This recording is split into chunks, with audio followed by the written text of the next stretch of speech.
Alléluia. Voilà, donc, voilà,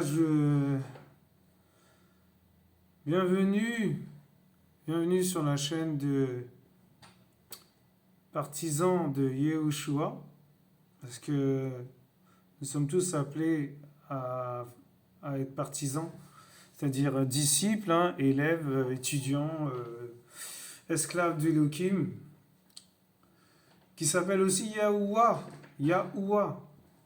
Et partisan, je voulais vous dire aussi que partisan aussi, par rapport à partisan, c'est-à-dire comment j'ai changé la chaîne, j'ai appelé ça partisan aussi parce que dans partisan, il y a parti. Vous voyez ce que je veux dire?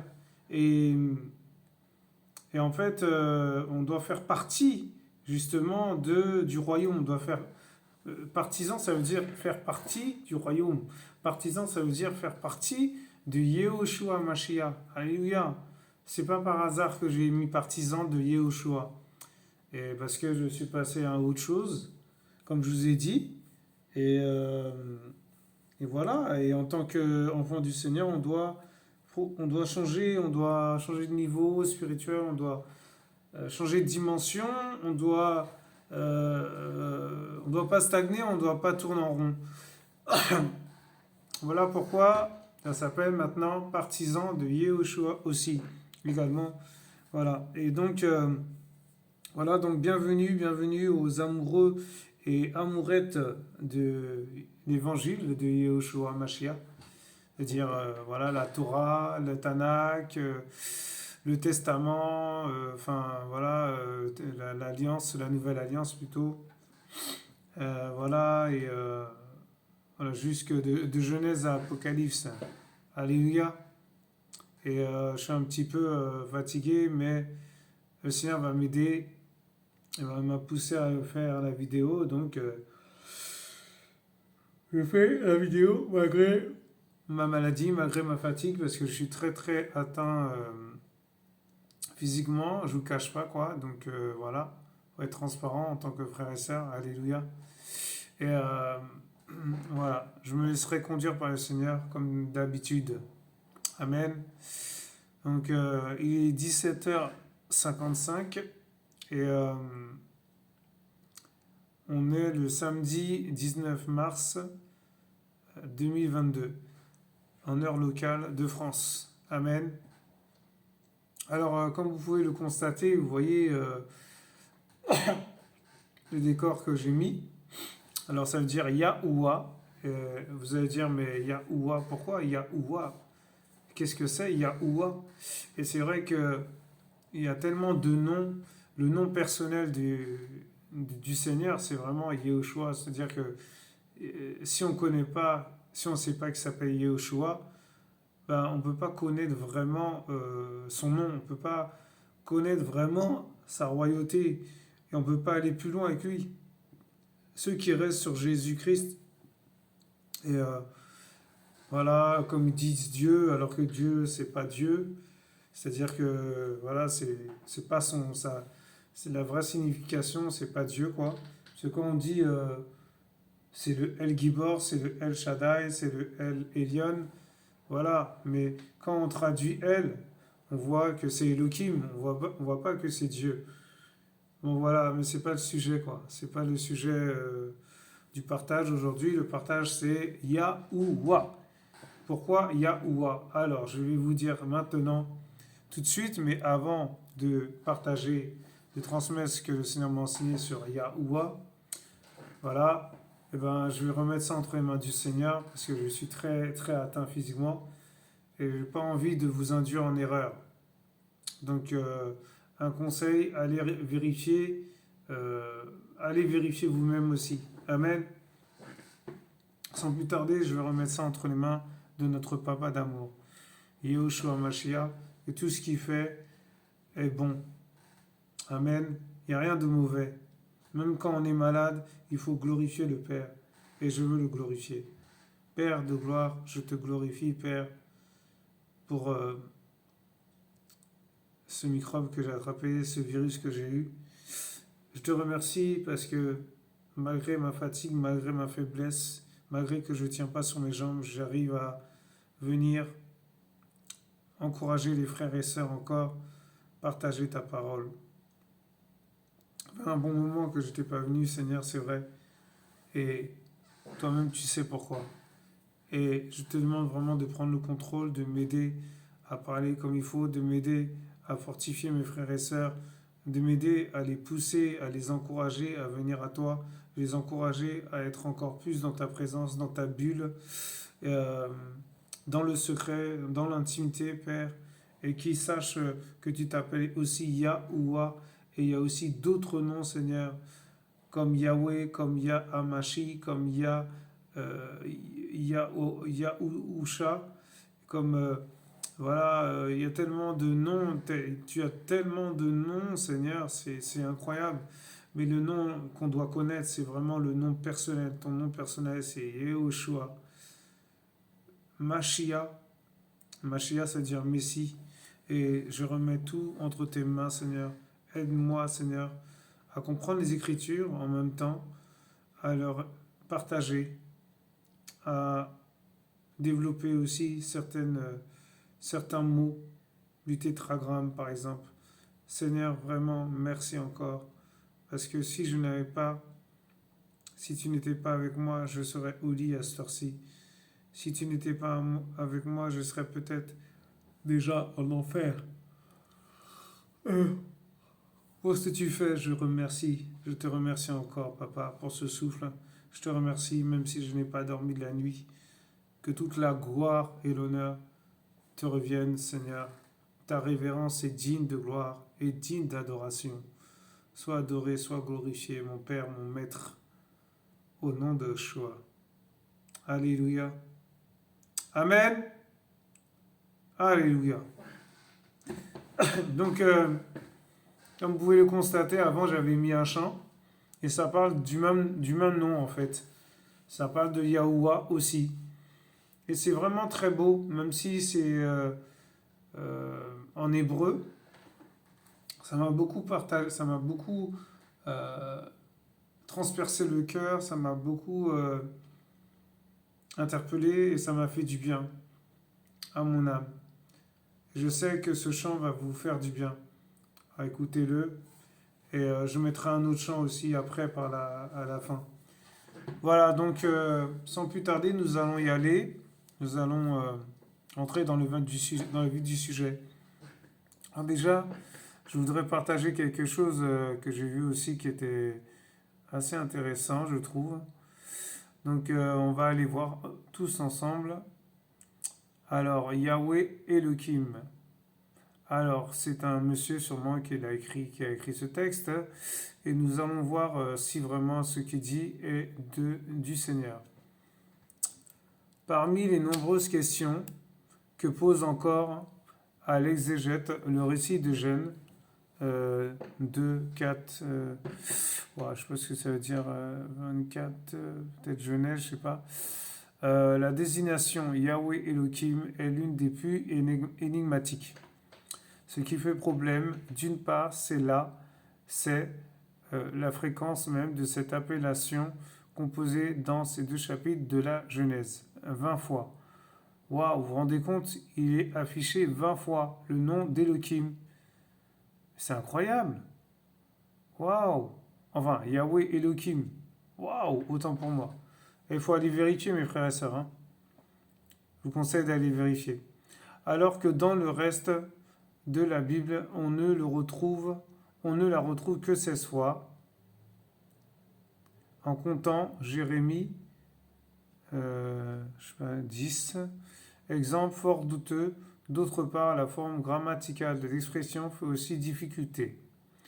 Les voies qui, sur cette question, s'ouvrent à l'exégèse sont les suivantes. Excusez-moi. Ou bien l'appellation Yahweh Elohim était déjà présente dans le récit J, avec aussi la désignation Elohim en 3. Je ne sais pas ce que ça veut dire, un B5. Bon, c'est lui qui sait. Dans ce cas, ou bien J aura puisé cette appellation composée dans une tradition dont il s'inspirait ou dans une source dont il se servait. Et il faudra alors en déterminer les origines et expliquer la raison du choix fait par J. Ou bien il aura lui-même façonné, soit pour harmoniser des sources diverses, et il s'agirait alors d'une opération rédactionnelle sur laquelle il ne faudrait pas trop s'appesantir pour l'intelligence du texte, soit pour des raisons directement liées à son dessein et qui resterait à déterminer. Ou bien le récit javiste était partiellement différent et ne comportait pas, entre autres, l'appellation composée Yahweh Elohim. Celle-ci serait le résultat d'harmonisation ultérieure, soit au niveau de la rédaction, soit au niveau de la rédaction finale du Pentateuque, mais alors plusieurs points sont à élucider. Alors après, bon, je ne sais pas trop ce qu'il veut dire, mais bon, en gros, il s'appelle Yahweh Elohim, quoi. C'est son nom. C'est son nom. Après, on va aller un peu plus loin. Attendez, j'arrive. Alléluia. Alors, donc, voilà, me revoilà. Donc, Alors, on va aller cliquer sur Yahweh Wikipédia. Je vais vous dire pourquoi Yahweh. Parce que vous allez dire, mais Yahuwah, c'est pas Yahweh. Eh bien, tout simplement parce que quand on enlève certaines lettres de Yahuwah, c'est-à-dire voilà, attendez, voilà, par exemple là, normalement quand on dit Yahweh, c'est quoi? C'est Y, c'est H, c'est W et c'est H, d'accord? Et en fait, Yahuwah, euh, c'est-à-dire comment dirais-je, comment je peux dire ça? Le diminutif, voilà, le diminutif de Yahweh. Parce que quand on enlève, par exemple, voilà, on enlève, voilà, on met Ya. Donc déjà, Ya, ça veut dire louer. Ya, ça veut dire louer. Donc après, le U, on enlève le U, on met, comment dirais-je, on met, voilà, à la place c'est-à-dire que là, on met Ya, après, on enlève le U, on met le W et on met le E à la place du H. Ça fait quoi? Ben, ça fait Yahweh. Yahweh, tout le monde connaît Yahweh. Yahweh, ça veut dire Yahweh, ça veut dire salut. Yahweh et salut. Voilà. Et c'est ça qui est incroyable. Et moi, je ne savais pas. Et je vois Yahuwah, j'ai même vu d'autres noms comme Yahamashi, comme. Waouh, En fait, on ne se rend pas compte, hein, mais il y a tellement de choses à apprendre sur le nom de Yehoshua. Je vous assure. Et là, vous voyez, le tétragramme, c'est le tétragramme de Yahweh. Mais on peut l'appeler aussi Yahuwah. Il s'appelle aussi Yahuwah. C'est dingue, quoi. Moi, perso, ça me rend fou. Parce que c'est magnifique. Alors là, sur Wikipédia, j'ai été voir. Regardez ce qu'il dit. Ben, c'est incroyable, hein. Alors, en introduction, bon, voilà, on va voir, hein. Alors, sachant que c'est pas Dieu, hein, d'accord? Voilà, alors, pour le Dieu unique du judaïsme, voir les articles Adonai et Elohim pour la dignité du Proche-Orient ancien. Voir Yahweh, divinité. Voilà, la divinité, enfin bref, voilà. La divinité, ça veut dire il est un. Donc d'ailleurs, la divinité, je pense que ça sera mon prochain partage. Prochain étude biblique aussi, parce que il faut qu'on sache un peu aussi qui est Yahushua, pourquoi divinité, quoi. Pourquoi on dit la divinité de Yahushua. Pourquoi on ne dit pas la dignité d'une autre personne? Mais voilà, c'est Yahushua. Mais ça, c'est pas le sujet de ce soir, c'est pas la leçon de ce soir. Alors, je lis au nom de Yahushua. Alors, regardez bien. Vous avez vu, ça, c'est le tétragramme. Là, c'est les quatre lettres de Yahushua, en fait, de Yahweh, en fait. Donc, voilà. En grec ancien, c'est tétragrammaton. Voilà, tétragrammaton, le Seigneur m'aide, hein. Alléluia, parce que moi aussi, il y a des choses que je ne connais pas. Mot composé de quatre lettres. Le théonyme de la divinité d'Israël. Waouh! Composé des lettres, voilà, Yod, He, Wav, He. Je répète, Yod, He, Wav, He. Alors, Yod, c'est quoi? Un Yod, ça représente, comment ça s'appelle? Yod, Yud ou encore Yod est la 10e lettre de l'alphabet hébreu. Amen. On va aller doucement. H-E ou He est la 5e lettre de l'alphabet hébreu. Wav ou Vav, Vav ou Wav est la 6e lettre de l'alphabet hébreu. Elle trouve son origine dans une lettre de l'alphabet phénicien, laquelle a aussi donné le digamma et l'upsilon de l'alphabet grec, ainsi que les lettres F, V, Y, U et W de l'alphabet latin. Mais c'est incroyable ça. Moi aussi, j'apprends des choses. Et He, alors, He ou He est la cinquième lettre de l'alphabet hébreu et retranscrit Yahweh en français. Waouh! C'est magnifique! C'est glorieux, hein? Vraiment, moi je suis choqué. Alors, qu'est-ce qu'ils disent dans le théonyme? On va aller chercher aussi un peu. C'est important de savoir aussi. Alors, qu'est-ce qu'ils disent? La dénomination de Dieu. Bon, en sachant que c'est pas la bonne définition, mais bon, voilà, c'est pas, voilà, c'est pas un péché, hein, mais bon, faut éviter de dire ce nom parce que ben, c'est pas vraiment le Seigneur en fait. Bon, on fera une leçon sur ça aussi après, la prochaine fois. Mais là, on parle de Yahuwah. Alors, la dénomination du Seigneur, je préfère dire, dans les religions abrahamiques, est variable selon les religions, mais aussi selon les origines linguistiques des termes qu'elles emploient. Sachant que ce n'est pas une religion, hein, d'accord? Vous avez compris que Elohim, être en Yahuwah, vous pouvez dire Yahuwah ou Yahamashi, ou ou Yahweh, ou Yeshua, voilà, n'est pas une religion, c'est une relation personnelle entre le Père et le Fils. Alléluia. C'est-à-dire, nous sommes les fils, et mon frère, ma sœur, voilà, fils ou fille du roi. Voilà. À la verticale, une intimité. Et après, la communion fraternelle, c'est horizontal. Amen. Et oui, mes frères et sœurs, faut pas mélanger les choses, hein. Alors, qu'est-ce qu'ils disent après? Apparaissant près de 7000 fois dans l'ensemble de la Bible hébraïque. Waouh, vous vous rendez compte? Alors, la Bible hébraïque, Tanakh est l'acronyme de l'hébreu.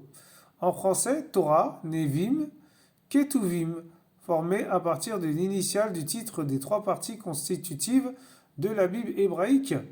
La Torah, les Nevim. Waouh, vous vous rendez compte, c'est magnifique. Est présenté comme le nom propre de l'Elohim. Voilà.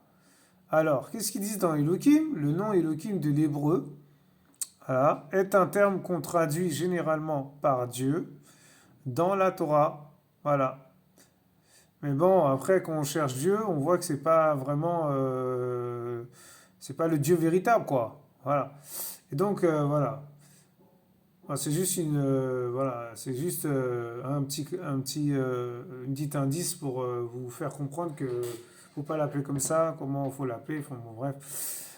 Les voyelles du nom Elohim, au I, sont parfois attribuées au tétragramme. Voilà. C'est incroyable, vraiment, c'est magnifique. Waouh, c'est magnifique. Yahweh, dans le texte massorétique, moins souvent toutefois que celle du nom Adonai dans la tradition juive. Mais euh, c'est vrai que il est vraiment indiqué plusieurs fois, hein. C'est-à-dire, bon, si vous allez dans le livre de Yahweh, de Yehoshua, ou la Shuraki, ou d'autres livres, où il y a les noms hébreux, vous allez être dépaysé parce que il faut se réadapter, quoi. C'est pas évident. Si par exemple vous êtes tout le temps dans le second et vous passez pas à la King James, ou vous essayez pas de lire la Shuraki, ou les noms hébreux, vous allez être perdu, mes frères et sœurs. Et il faut avancer avec le Seigneur. C'est ça. Le Seigneur, il veut qu'on connaisse ces noms hébreux, tous ces noms hébreux. Il faut qu'on les connaisse. Amen. Voilà, bon, je sais pas, c'était juste pour vous encourager. Le Seigneur m'a poussé à le faire. Moi, je voulais même pas parler de ça, hein. Voilà, est présenté comme le nom propre de l'Élohim du judaïsme. Alors, le judaïsme est variablement défini comme une forme de vie religieuse dont la caractéristique essentielle est la croyance à un être suprême. Mhm. Auteur de quelque manière qu'on conçoive son action de l'univers qui gouverne par sa providence ou comme la religion des Juifs. Alors, il pourrait être dérivé de la racine trilitaire en hébreu. Waouh! Dans les langues sémitiques telles que l'arabe et l'hébreu, la racine est une unité abstraite, minimale, composée exclusivement de consonnes. On ne la rencontre jamais en tant que telle, mais on peut déduire sa forme par l'analyse morphologique de familles de mots apparemment. Ouais, pas la suite. Bon, pas grave. Hébreu. L'hébreu est une langue chamito-sémitique appartenant à la branche centre-nord de la famille des langues sémitiques du groupe cananéen. Elle est étroitement apparentée aux Phéniciens et aux langues araméennes. C'est pour ça qu'il faut apprendre l'hébreu, mes frères et sœurs. C'est très important. C'est vraiment riche l'hébreu. L'hébreu, l'araméen, le grec. Ah, j'y suis un petit peu dedans là. Je commence à rentrer dedans petit à petit et c'est magnifique ce que je découvre quoi. Vraiment, Yahuwah, j'aurais jamais découvert si j'avais pas été un peu dans l'hébreu. Vous voyez ce que je veux dire? C'est ça mes frères et sœurs. C'est ça creuser. C'est ça que le Seigneur veut qu'on fasse. La profondeur, c'est ça, hein? Voilà. Bref, passons. Considéré d'une sainteté suprême, il est déclaré ineffable. Alors, ineffable, c'est quoi? L'ineffabilité qui consiste à considérer que quelque chose est ineffable. Ah mince. Voilà. Quelque chose est ineffable signifie que cette chose ne peut pas ou ne doit pas, pour des raisons prédominantes, être exprimée avec des mots. Cette notion d'ineffabilité est généralement utilisée à propos d'un sentiment, un concept ou un aspect de l'existence, sûrement du Seigneur ou un truc comme ça, voilà, l'existence du Père. Waouh, laisse tomber. Il est déclaré ineffable par certains exégètes en raison d'une interprétation du troisième commandement. Ne pas prononcer le nom divin en vain. Vers le IIIe siècle, il est substitué dans les prières ou la lecture de la Torah. Waouh! La lecture de la Torah suit un rite défini depuis plus de 2 millénaires à la suite de la destruction du premier temple de Jérusalem, et toujours scrupuleusement suivi par les adhérents du judaïsme orthodoxe. Par Adonai hébreu. La dénomination de Dieu dans le judaïsme se fait par le nom de 4 lettres. Yahweh qui le désigne le plus souvent dans la Torah, mais aussi par de nombreuses métonymies, qualifiant les attributs et qualités divines, car le tétragramme est réputé ineffable en raison du troisième commandement. Tu n'invoqueras pas ton Dieu en vain. Je pense que c'est ça. Hein. Voilà, c'est-à-dire tu n'invoqueras pas ton Elohim pour rien, quoi. Tu l'invoques pas par intérêt ou par nécessité ou parce que tu as besoin ou pas. Non, c'est parce que vraiment tu l'aimes et tu as envie de le rencontrer, tu as envie de le connaître. Là, tu l'invoques. Voilà. Waouh, c'est magnifique, vous vous rendez compte? Hébreu, mon Seigneur. Waouh. Ça veut dire mon Seigneur. Les lettres là. Par A, Elohim, hébreu, le Dieu. Bon. Et par Hachem, hébreu, voilà, le nom. Voilà, ça veut dire le nom. Hachem, ça veut dire le nom. C'est le nom. Amen. Amen. Dans un contexte profane. Waouh.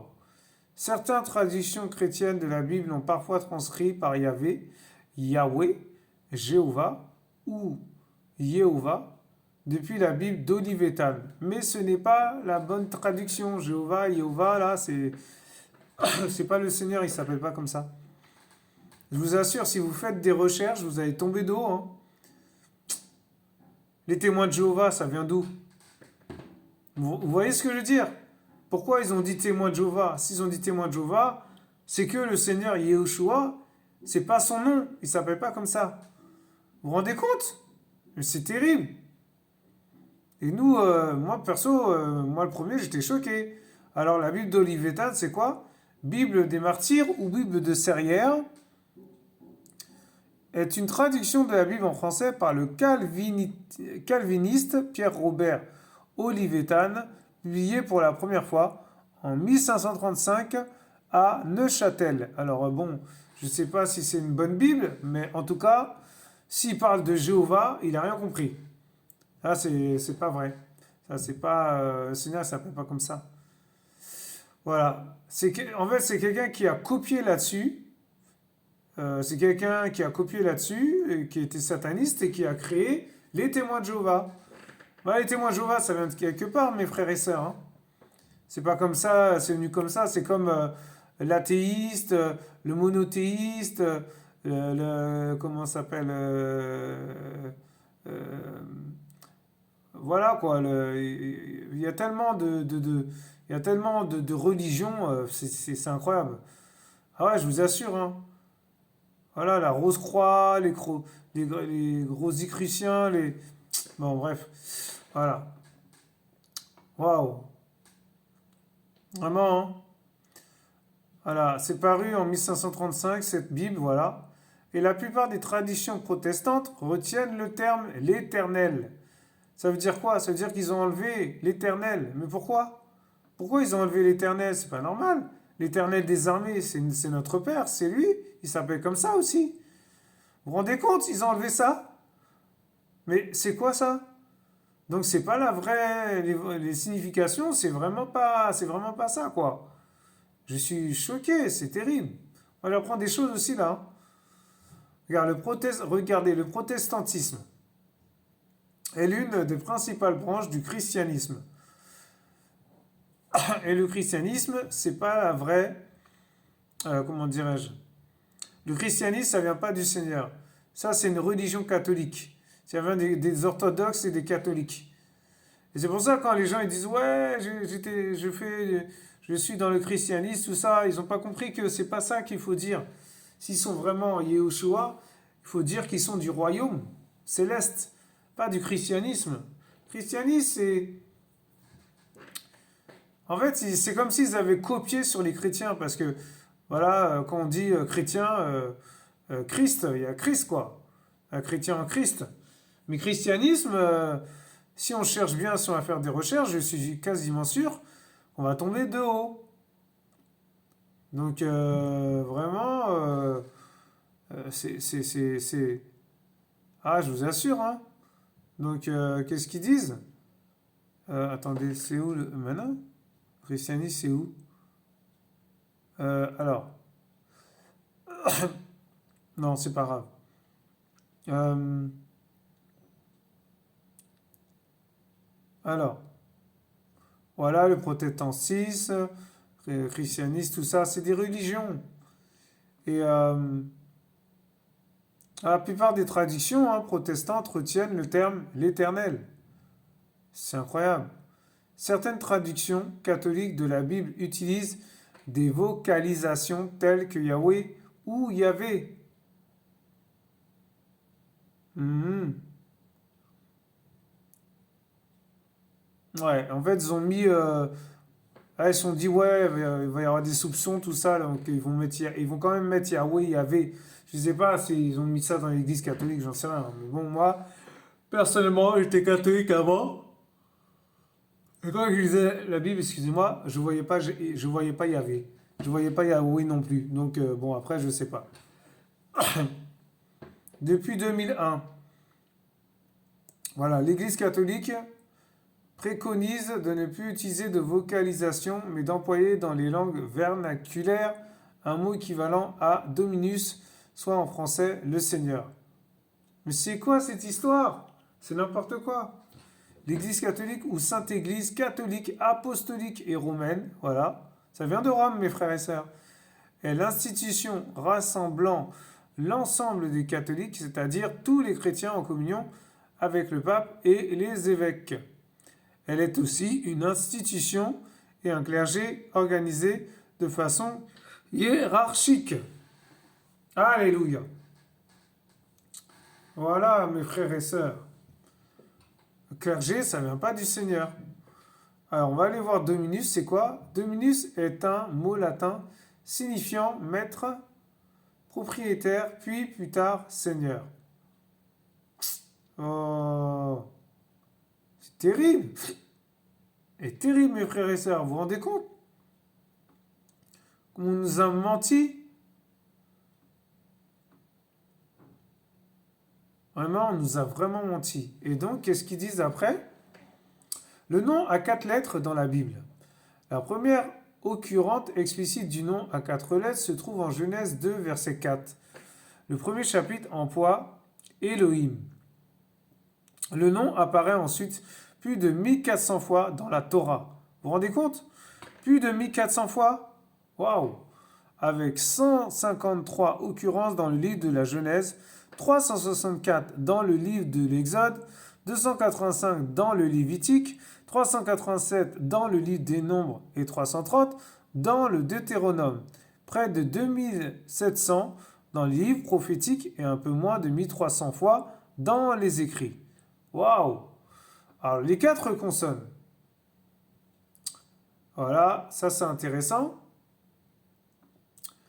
La forme Yahweh, YHWH, ce que je vous ai dit tout à l'heure, correspondrait à une flexion verbale atypique à la forme causative de l'imparfait hébreu de la racine trilitère être, devenir, arriver, il fait devenir.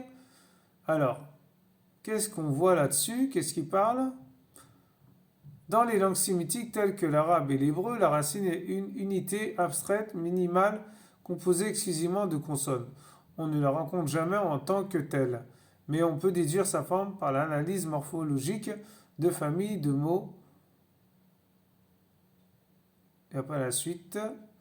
Tel était déjà l'avis des grammairiens juifs du Moyen Âge, conformé par celui de Baruch Spinoza. La plus ancienne mention épigraphique connue du tétragramme est un nom théophore, c'est-à-dire portant le nom de Dieu, daté de 820 avant Jésus-Christ, sur la stèle de Tel Dan. Une inscription plus explicite datée de 810 avant Jésus-Christ a été trouvée sur la stèle de Mesha. Selon la Jewish Encyclopedia 1906, le tétragramme apparaît 5410 fois dans le Tanakh. Ces occurrences se répartissent ainsi: 1419 dans la Torah, 2687 dans les prophètes, Nevim, et 1295 dans les écrits Ketuvim. Pour Douglas Knight de 2011, le tétragramme est écrit 6828 fois dans les éditions de Kittel et de Stuttgart. Le dictionnaire Bible de BDB indique quant à lui un total de 6518 occurrences. Dans les écritures hébraïques, le nom personnel divin apparaît près de 7000 fois. Alors, le Brown Driver Brig est un dictionnaire hébreu-anglais de référence pour l'étude de l'hébreu biblique. Il suit l'ordre alphabétique de l'hébreu. Par racine trilitère, il s'inspire du dictionnaire hébreu-allemand de Gesenius, 1786 à 1842, traduit en anglais par Edward Robinson en 1836. Alléluia. Amen. Voilà mes frères et sœurs, donc vraiment c'est magnifique comme étude, n'est-ce pas? Donc vraiment, je vous assure, c'est... Alors, maintenant nous allons aller un peu plus en profondeur dans la Bible de Yehoshua Mashiach, parce que je ne peux pas ne pas parler de notre papa d'amour dans cette Bible. Amen. Alors, Yahweh. Alléluia. Alléluia. Alors, que signifie Yahweh? Aussi appelé tétragramme, mot de 4 lettres. Comme je vous ai dit, le Y qui est là, le H qui est là, le W qui est là, et le H qui est là. Alors, on va voir. Nom avec lequel Elohim se révéla à Moshe. Amen. C'est la même personne, mes frères et sœurs. Il s'appelle aussi Elohim. Waouh! Lorsque ce dernier le rencontra pour la première fois à Horeb. Ce nom signifie je suis qui je suis. Waouh! Vous vous rendez compte? En fait, Yahweh, ça veut dire salut, mais ça veut dire aussi je suis qui je suis. Mais c'est incroyable ça.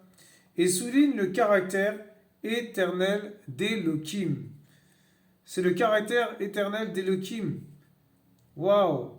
Le nom d'Elohim, le tétragramme YHWH.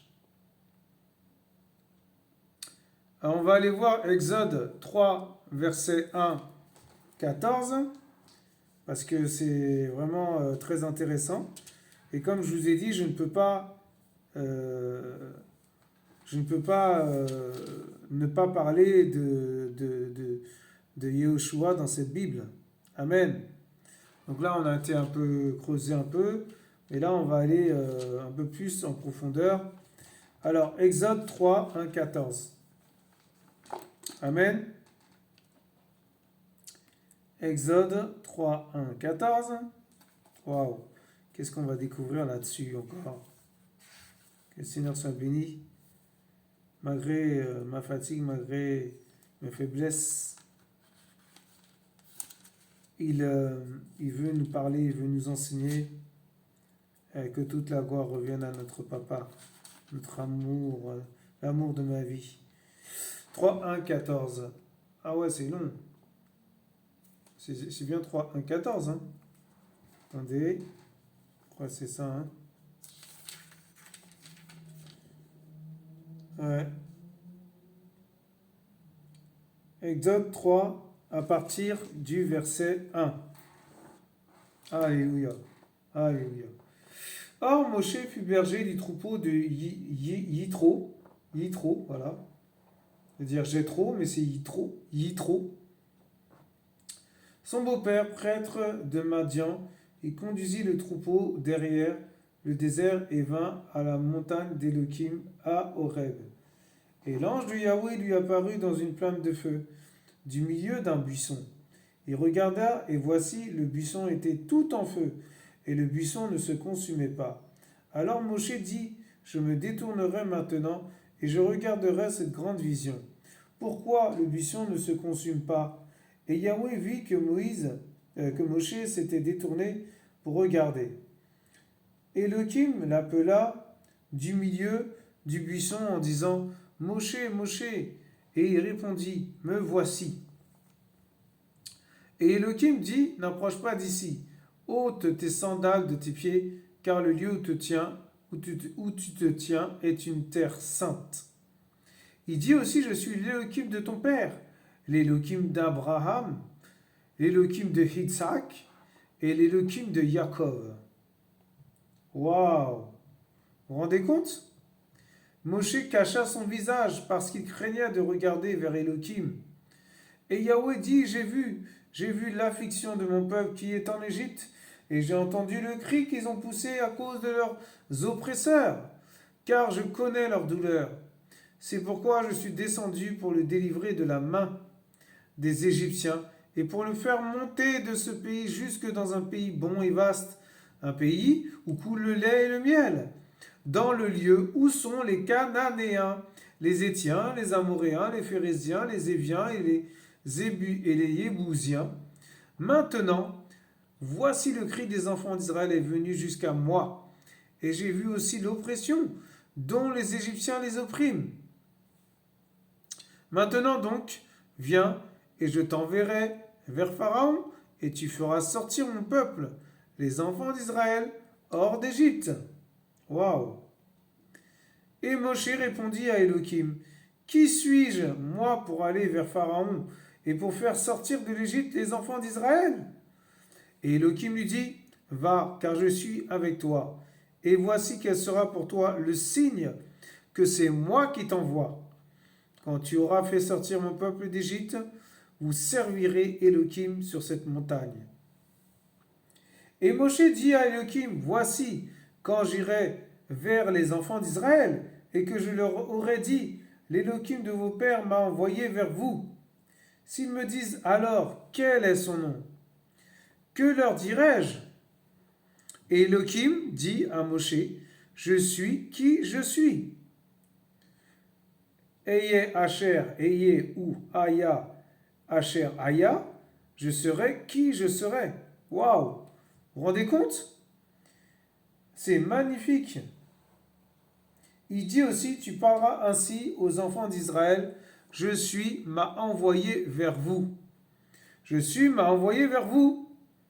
Waouh, magnifique. Je suis, ça veut dire Eye ou Haya en hébreu. Mais vous vous rendez compte? En gros, ça veut dire quoi? Ça veut dire que le Seigneur, il a établi Moshe en tant que prophète, voilà, pour les nations. Et le Seigneur lui a dit qu'il va délivrer son peuple. Voilà. Et il va l'emmener avec son peuple dans le pays, là où coule le lait et le miel. Et là, le Seigneur disait, vous me servirez, vous me servirez. Et en fait, après, qu'est-ce qui s'est passé? Vous connaissez l'histoire, hein. Voilà, donc en gros, ils ont péché et il n'y en a eu que deux qui sont rentrés. Vous vous rendez compte? Deux seulement sur je sais pas combien de personnes? C'est terrible ça, hein. Mais quel châtiment du Père! Pour ça, il ne faut pas jouer avec lui, hein. C'est vraiment quand on joue avec lui là. Non, c'est terrible, je vous assure, hein. Alors, donc voilà, mes frères et sœurs. Alors, pourquoi il y a le Ya là? Si on va chercher Y-A-H, vous allez voir, Ya est un diminutif de Yahweh. Mais oui, mes frères et sœurs, Ya est un diminutif de Yahweh. Alors, on va aller voir un passage, attendez. Qu'est-ce qu'on peut aller voir? Exode 17, verset 16. Exode 17, verset 16, pour vous faire comprendre que Yah, pourquoi Yah, hein, voilà, et voilà. Exode 17, verset 16. Qu'est-ce qu'on trouve? Il dit aussi, parce qu'une main s'est levée contre le trône de Yah, Yahweh est en guerre contre Amalek de génération en génération. Il ne dit pas grand-chose sur Yah. Alors, on va aller voir... attendez. Psaume 68, verset 4, on va voir. Psaume 68, verset 4. Psaume 68, verset 4. Alléluia. Psaume 68, verset 4. C'est magnifique cette leçon, hein. Waouh! Que Yeshua soit béni.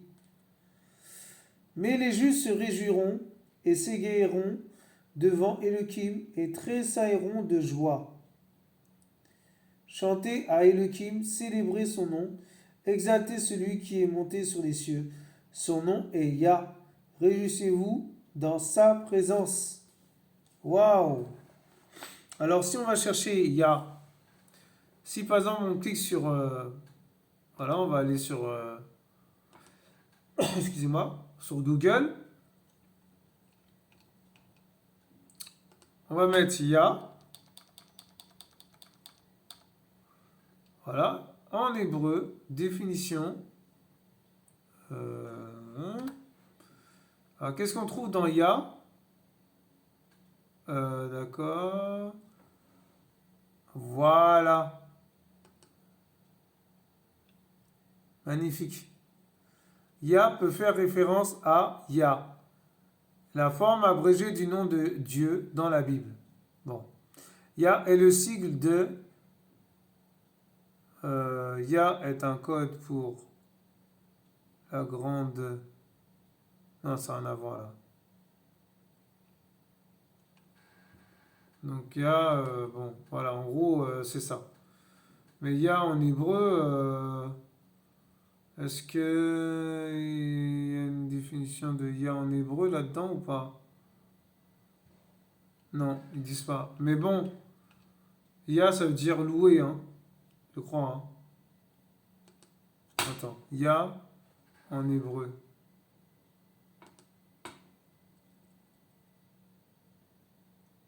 Ah, mais là c'est marqué en français. Je sais pas la traduction. Bon, c'est pas grave. Alors,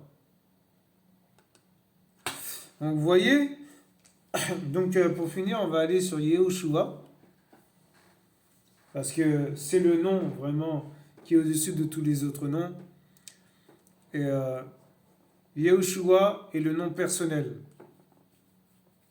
Ça veut dire que Yahuwah, c'est joli, c'est bien, c'est intéressant, c'est important de connaître ce nom, mais il s'appelle Yehoshua. Le premier nom, c'est son nom, c'est Yehoshua. C'est son nom personnel. Après, bon, Jésus, c'est en français, mais moi je préfère l'appeler Yehoshua. Alors, Yehoshua de l'hébreu Yehoshua, Yahweh est salut, voilà ce que je vous ai dit, généralement traduit par Jésus ou Josué, Amen, fils de Nun, de la tribu d'Éphraïm, choisi par Elohim pour succéder à Moshe. Accompagné de la puissante main d'Elohim, il conduisit Israël à entrer en possession de Canaan. Son histoire se trouve dans le livre portant son nom, Josué. Amen. Fils de l'homme et fils d'Elohim. Yehoshua, Jésus, Yehoshua est l'Elohim vivant, manifesté en chair. Il fut conçu dans le ventre de Myriam, Marie, par la puissance du Saint-Esprit, alors que cette dernière n'avait point connu d'homme. Selon les recherches de l'historien Flavius Joseph, sa date de naissance se situerait autour de l'an 6 avant Jésus-Christ. L'an 0 n'étant qu'une indication approximative, fils adoptif de Joseph, le charpentier, et cousin de Yohanan, voilà, Yohanan le Baptiste, pardon, autant pour moi, Jean-Baptiste, Amen. Il vécut la plus grande partie de sa vie en Galilée, dans la ville de Nazareth. Vers l'âge de 30 ans, il se fit baptiser dans le Yarden, c'est-à-dire le Jourdain. Amen. C'est un fleuve. Et commença par la suite son service public. Grâce à sa vie exemplaire sans péché, il put se présenter comme une offrande agréable à Elohim. Waouh! Répondant aux exigences de la justice divine pour sauver le monde, remplissant toutes les prophéties relatives au Mashiach, Christ. Il fut trahi par un de ses disciples, Yehuda Iscariote, Judas d'Iscariote. Arrêté, maltraité, puis crucifié, il mourut portant le poids des péchés de l'humanité. Mais il ressuscita le troisième jour. Le salut réside dans la foi en son nom, vivant de toute éternité. Yehoshua est le Elohim véritable et la vie éternelle. Amen. Sa justice ne tardera pas à se manifester. Il revient à toute vitesse.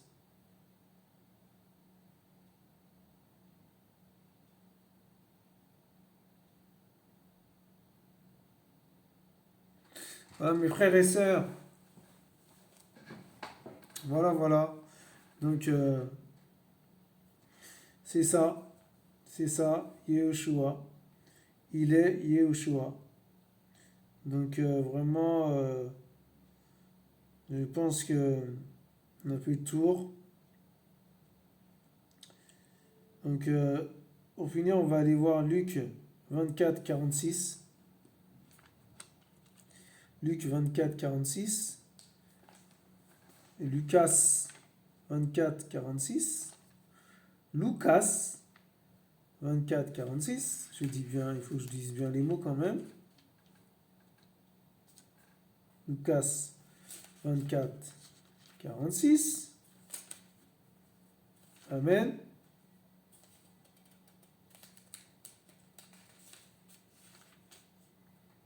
Alléluia.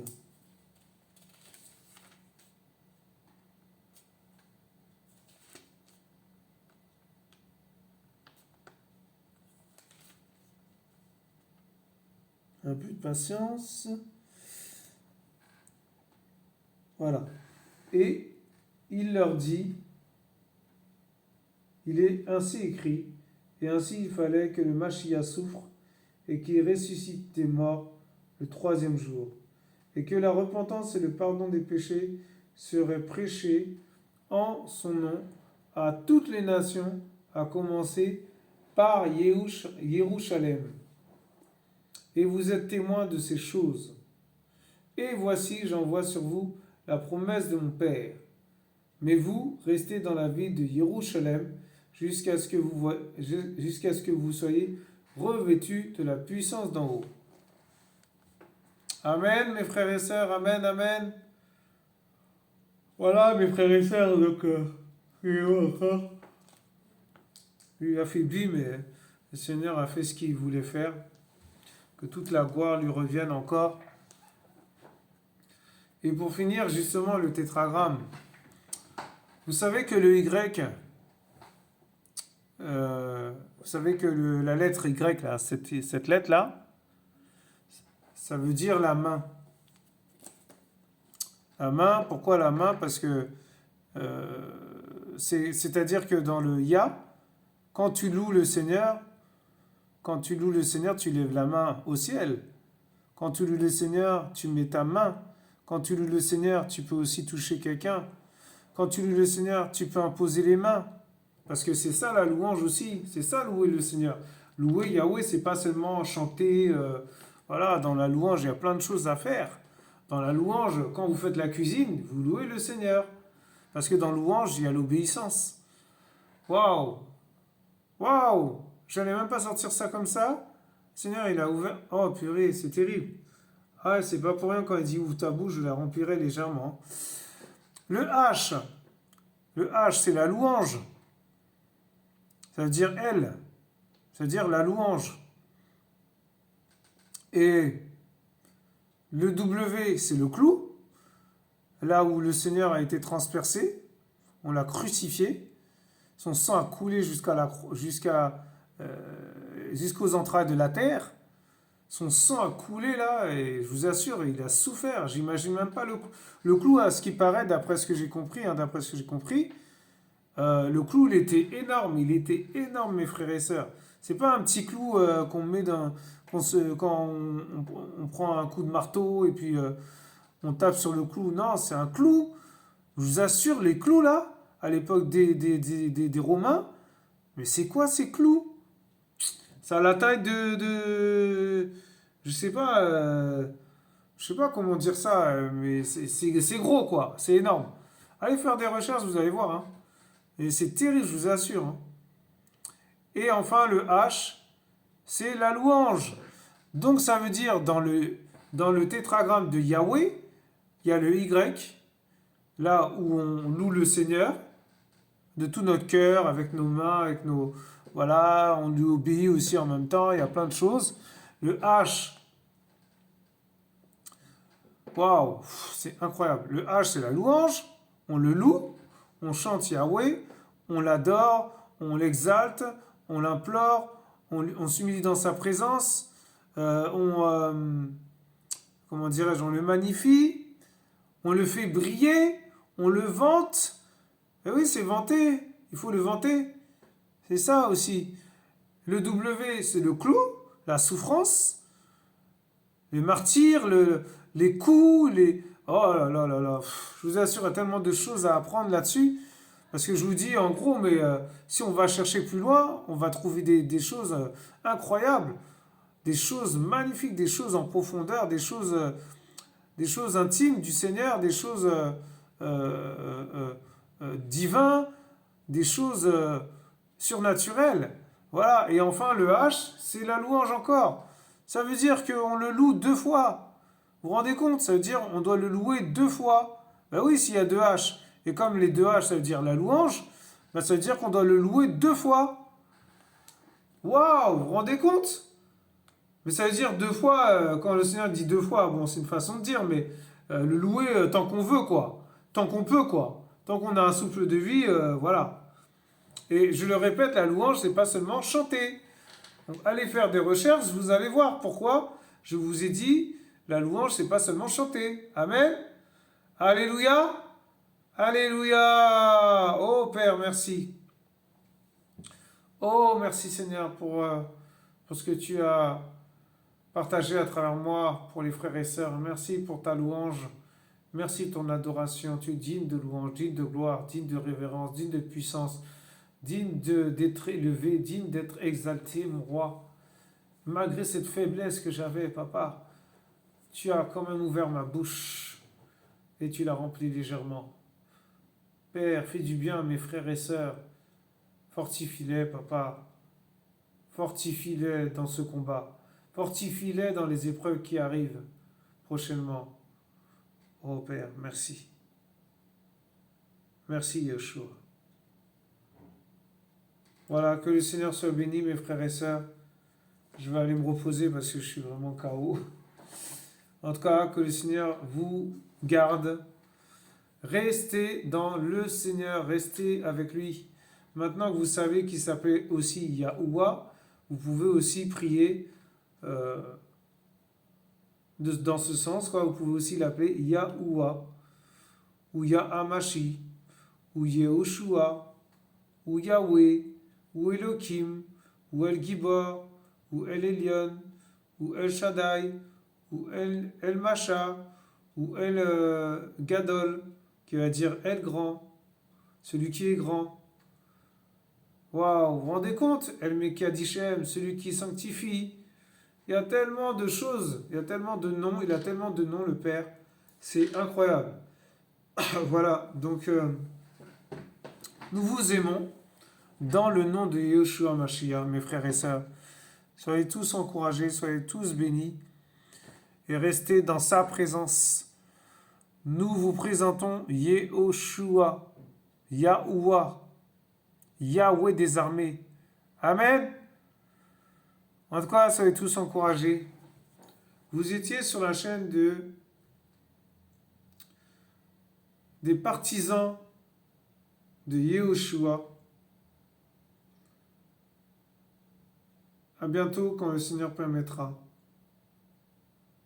Au revoir. Au revoir. Shalom. Voici un chant d'encouragement, mes frères et sœurs. C'est un frère qui était avec moi il y a plusieurs années. Là, il a fait des chants. Des chants, donc voilà. J'espère que c'est des chants nouveaux qui ne vont pas. Hein, je ne pense pas qu'il les vend. Voilà, soyez tous encouragés, fortifiés. J'espère que ça vous encouragera. Amen. Allez, à bientôt. Shalom. Et bonne écoute.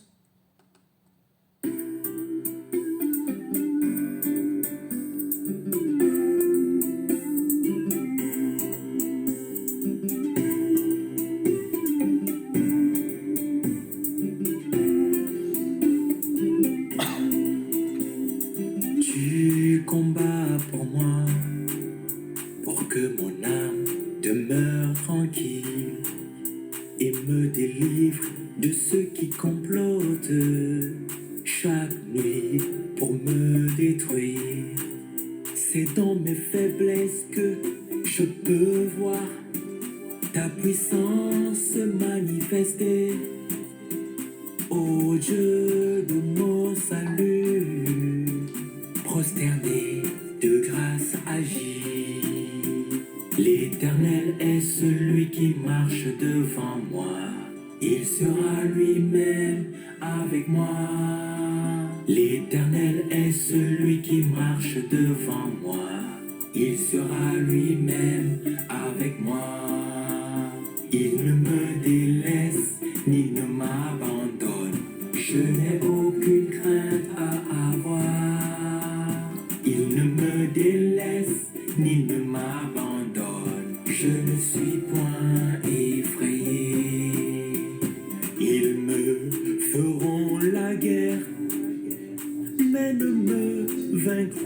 jamais, car tu es avec moi pour me libérer. Si l'on tombe 1000 sur mon côté et 10 000 à ma droite, la destruction n'approchera pas, car tu me couvres de ton ombre. L'Éternel est celui qui marche devant moi, il sera lui-même avec moi. L'Éternel est celui qui marche devant moi, il sera lui-même avec moi. Il ne me délaisse ni ne m'abandonne, je n'ai aucune crainte à avoir. Il ne me délaisse ni ne m'abandonne, je ne suis point effrayé. Je veux juste dire que quand il y a des épreuves, quand il y a l'adversité devant toi, ne crains pas, n'aie point peur, car le Seigneur marche devant toi. Il veille sur toi. Prends courage et lève-toi. L'Éternel est celui qui marche devant moi, il sera lui-même avec moi. L'Éternel est celui qui marche devant moi, il sera lui-même avec moi. Il ne me délaisse ni ne m'abandonne, je n'ai aucune crainte à avoir. Il ne me délaisse ni ne m'abandonne, je ne suis point effrayé. Car 7 fois le juste tombe et il se relève, mais les méchants sont précipités dans le malheur. Proverbe 24, 16.